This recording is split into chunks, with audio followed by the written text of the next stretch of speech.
9 de la mañana, 17 minutos. Estamos en la Semana Santa, los días más importantes para los cristianos. Y para hablar de esto es que recibimos esta mañana al cardenal y arzobispo de Montevideo, Daniel Sturla. Bienvenido. ¿Qué tal? Gracias, un gusto estar con ustedes. Bueno, cardenal, a veces un poco creo que se olvida, ¿no?, el significado de esto. Contémosle a la gente qué pasó en la Semana Santa. ¿Por qué esta semana es importante? Bueno, es la semana importante porque es la culminación de la vida de Jesucristo, ¿verdad?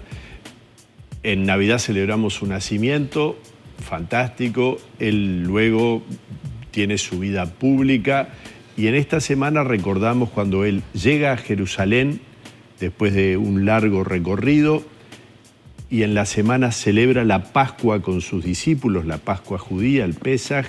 Allí le da un nuevo sentido al pan y al vino de la cena, diciendo esto es mi cuerpo, esta es mi sangre, pero es traicionado por un amigo, Judas, entregado a las autoridades judías, estas a los romanos, condenado a muerte, muere en la cruz, es sepultado y al tercer día resucita, domingo de Pascua, la gran fiesta cristiana, la resurrección de Cristo. Y vive para siempre, esa es nuestra fe.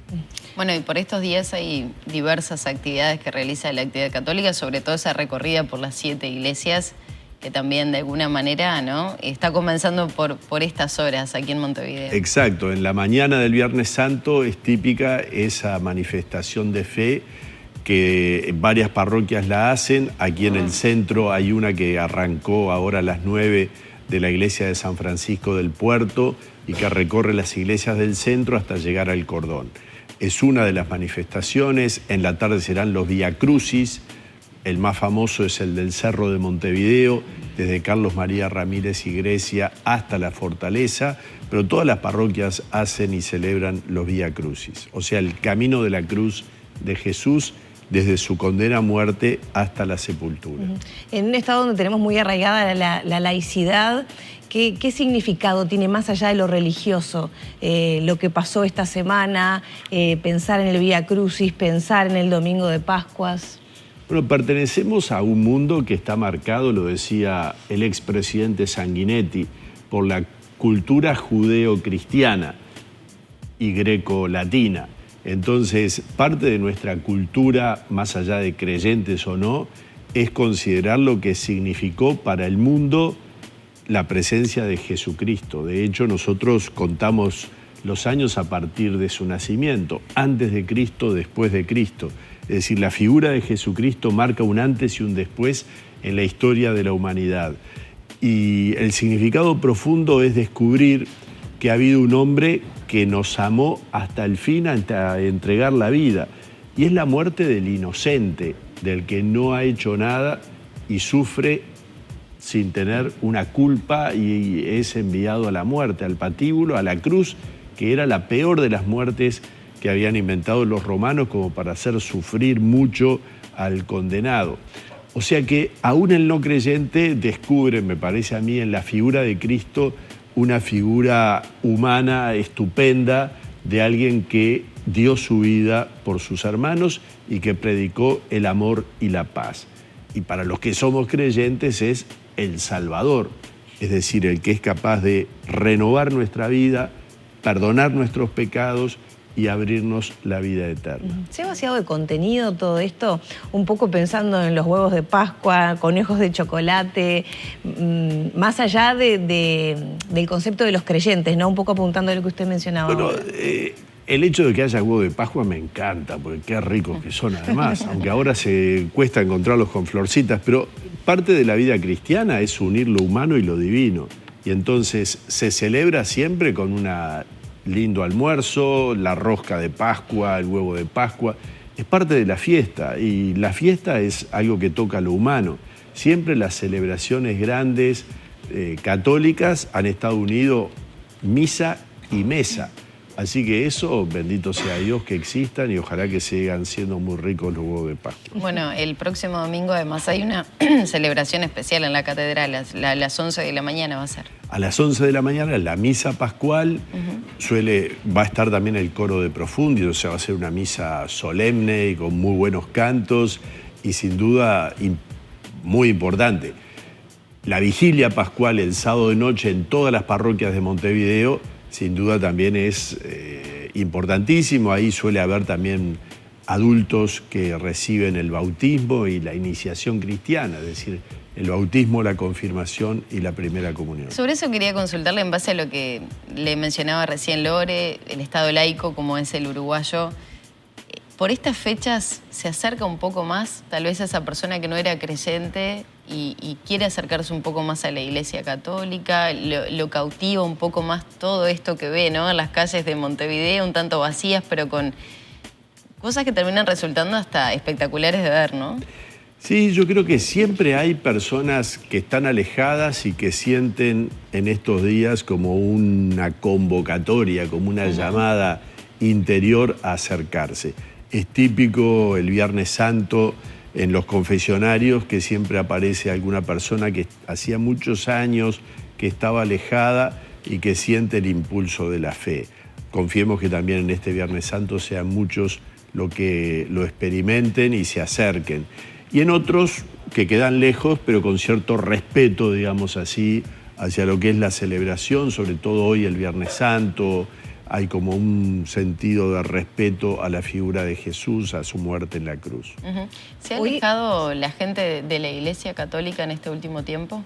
Bueno, sí. Porque uno puede ser creyente, puede ser fiel, creer en ese Dios, pero tal vez estar alejado de la Iglesia como institución. Bueno, sabemos, porque eso lo tenemos hasta estudiado estadísticamente, que en el Uruguay crece mucho lo que se llama el creyente sin iglesia o creyente sin religión. La persona que dice, bueno, yo creo en Dios, pero no me quiero meter en religión, en iglesia, y aparte estoy enojada con...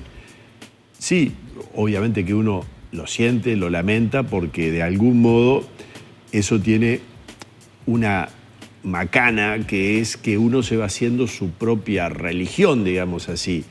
Y si Dios es verdadero, y se ha manifestado en Cristo, y si Cristo continúa en la iglesia, y si la iglesia a través de los sacramentos nos da los medios de salvación, bueno, entonces lo ideal es que uno viva la fe en comunidad y no solo como una experiencia individual. ¿Y ahí hay una autocrítica de los hombres que llevan adelante la institución? Por supuesto, siempre. Hay un antiguo adagio que dice, la iglesia siempre en reforma. O sea, la iglesia siempre tiene que revisarse y de hecho lo hacemos.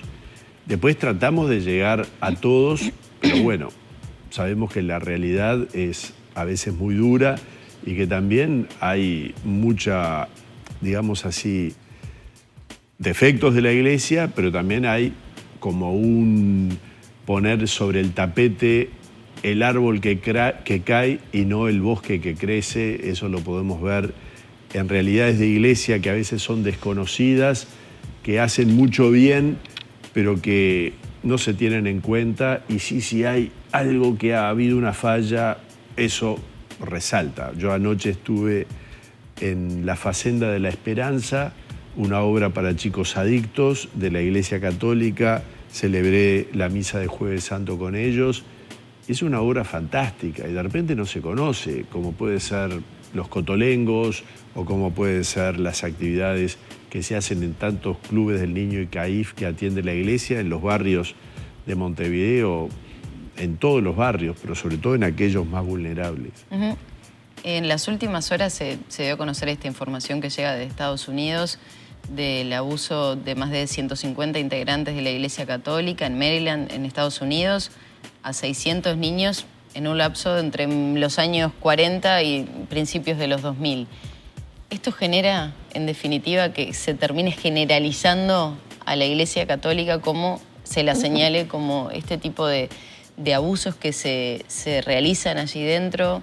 ¿Aleja a la gente? ¿Genera un descreimiento? Por supuesto, eso es una tragedia para la Iglesia, pero a mí vienen datos de otros lados. Yo digo, aquí en el Uruguay, el año pasado salió la noticia el domingo en El País, 530 denuncias de abuso sexual de menores. ¿Cuántos de esos tuvo que ver la Iglesia? ¿En uno? Quizás uno, no más. No es lo mismo con todo respeto, no es lo mismo No, una pero persona que tiene el poder de ser el disculpame. guía espiritual de Sí, alguien claro. que un descarriado por la vida. No, pero discúlpame y quiero terminar. Yo lo entiendo y yo digo, la peor tragedia de la historia de la Iglesia es esta de los abusos.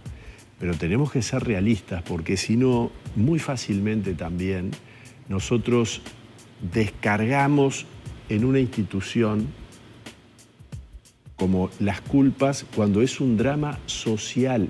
Yo no hablo del mundo porque el mundo no es que no me interese, me queda grande.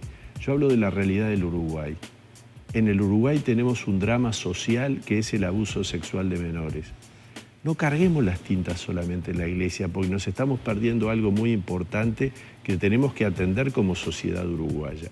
Y concretamente la Iglesia ha establecido su protocolo de actuación hace más de 10 años y tiene una guía de protección de menores y de prevención de abusos. Se han hecho cursos en estos 2 años, se seguirán haciendo este año para tratar de que toda persona que trabaja en la Iglesia pueda tener los elementos, obviamente, de atención para no caer en eso, pero además de atención para tratar de prevenir que ocurran esos hechos, no solo en la Iglesia, sino también protegiendo al menor que concurre a una institución de Iglesia y que fuera puede estar sufriendo algún tipo de abuso. Entonces yo creo que la Iglesia tiene para aportar, ha sufrido, ha pedido perdón reiteradas veces a todo nivel y también ofrece su experiencia porque el drama es un drama humano. Tal vez durante muchos años, y digo, yendo un poco en línea con eso, la Iglesia ocultó, tapó, ¿no? Como se hizo en todos lados, también en la Iglesia. Bien. Y fue lamentable. Por eso mismo, hoy la imagen de Bergoglio, del Papa Francisco, intenta cambiar y modificar un poco con todas estas situaciones, protocolos, formas de abordar, prevenir. ¿Se empieza a notar un cambio? Porque si yo hoy leo los titulares que hablan de 650 abusos a través de la Iglesia Católica, tal vez en su momento cuando sea madre me puedo cuestionar, ¿estará bien que un niño vaya a la iglesia, que esté a solas con un sacerdote, con un seminarista? Tratando de ser realistas, ¿no? En el mundo en el que vivimos hoy. Claro, porque yo digo, me largan esos números, me están hablando de una situación de Estados Unidos.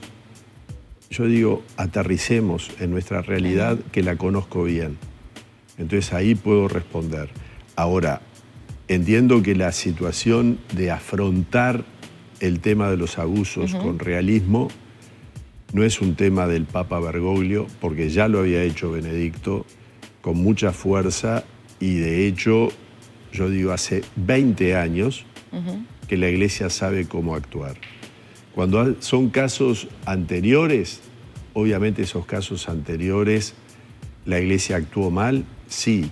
Pidió perdón por haber actuado mal, también. Ahora, en estos años la Iglesia tiene los elementos de saber cómo actuar y lo está haciendo con errores posiblemente, pero del mejor modo posible. Yo creo que la gente en general, y eso hasta en una encuesta que hicimos en el año 2018 quedó patente. Nosotros preguntamos en una encuesta que se hizo por una institución encargada de ello, ¿por qué había menos niños en la catequesis? Y los padres que habían tenido catequesis, siendo ellos niños, tenían una buena percepción de su experiencia de iglesia. Lo que sí había era por parte de aquellos que no habían ido a la iglesia, una percepción contraria a la iglesia también por este tema de los abusos. Es decir, que la inmensa mayoría de las personas que han tenido experiencia de iglesia tienen una experiencia positiva, sea en los colegios, en las parroquias, en las instituciones. Estoy hablando del Uruguay, que es lo que conozco y de lo que puedo hablar con certeza. Ya para ir cerrando, ¿qué invitación hace la Iglesia por estas horas para acercarse justamente en el contexto de la Semana Santa, de la Pascua? Yo creo que es la experiencia del amor de Dios que se manifiesta en Jesucristo en la cruz y que la Iglesia, pueblo de pecadores en camino, todos integrantes de la iglesia, pecadores en camino, tenemos esta maravilla de los sacramentos de la iglesia a través de los cuales Cristo hoy está vivo y presente. Y creo que esto es fantástico. Y además, este tiempo de Pascua para la iglesia en el Uruguay es muy importante porque el 6 de mayo tendremos la beatificación de Jacinto Vera, nuestro primer obispo. Faltan 4 semanas.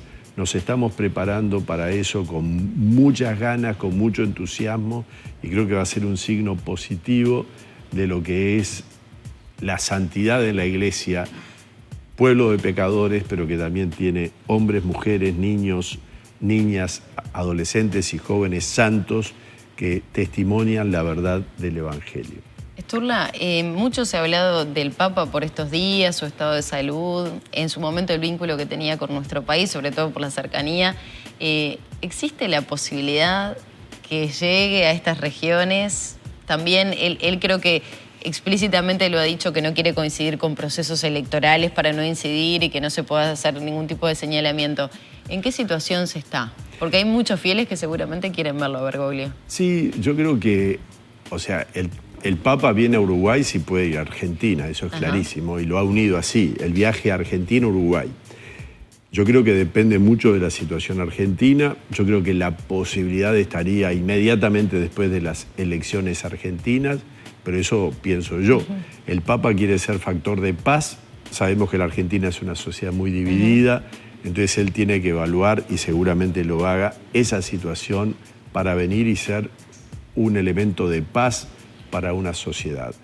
Y de yapa, como se decía antes, si viene a la Argentina, sin duda vendrá a Uruguay. ¿Él sigue de cerca cómo está Uruguay, digo, por su vínculo con usted? Sí, sí, sí. ¿Y el estado de salud cómo es? ¿Ha hablado con él en este último tiempo? No he hablado con él, pero sí ayer he se lo vio tenido en la mesa, contactos. pero... Se lo ve bien con su dificultad de movilidad y sabiendo también que tiene 86 años. O sea que eso sin duda es un elemento a tener muy en cuenta, pero se le ve muy bien. Muy bien. Me quedo una. ¿Por qué hoy no se come carne? Porque a veces son rituales que también quedan ahí vacíos de contenido y está bueno conocer el por qué. Bueno, la carne era en la antigüedad un elemento, digamos, de lujo. Entonces, privarse de carne es como decir, llevamos una situación de austeridad y solo comemos lo mínimo, además, y bueno, y sí se come el pescado. El pescado además tiene toda una tradición unido a lo cristiano, ¿verdad? Porque eran pescadores los principales apóstoles de Jesús, y también porque el pez era un signo de pertenencia a la iglesia. En época de persecución, los cristianos dibujaban un pez porque la palabra en griego, que era lo que se usaba comúnmente en la época como idioma, como fuera el inglés hoy, es ictius. Ictius es como un acróstico de Jesús, Cristo, Hijo de Dios, Salvador. Entonces los cristianos dibujaban un pez y se identificaban como tales. Creo que también ahí viene una cierta unión en eso de por qué pez sí y otra carne. Bueno, quien come carne hoy no es un pecador, entonces. Bueno, siempre se pide que se haga una penitencia, pero yo creo que es una cosa de respeto que incluso muchos no cristianos lo hacen. Bien. Que lo sigan haciendo. Pero a veces no se sabe bien por qué, por eso yo quería conocer. Tal cual. Hay una particularidad que tienen las misas del domingo de Pascua, y es el chiste con el que la comienza usted.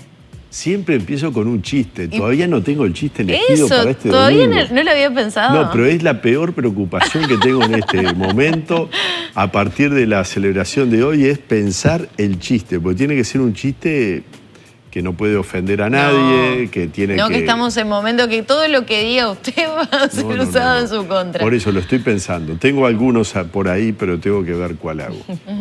Porque el sentido es arrancar la misa y poder decir felices Pascuas en medio de la sonrisa, de la alegría. No se puede decir felices Pascuas con cara triste. Muchas gracias. Muchas gracias. Gracias. Cerramos por aquí entonces la entrevista con el cardenal y arzobispo de Montevideo, Daniel Sturla. 9 de la mañana, 37 minutos.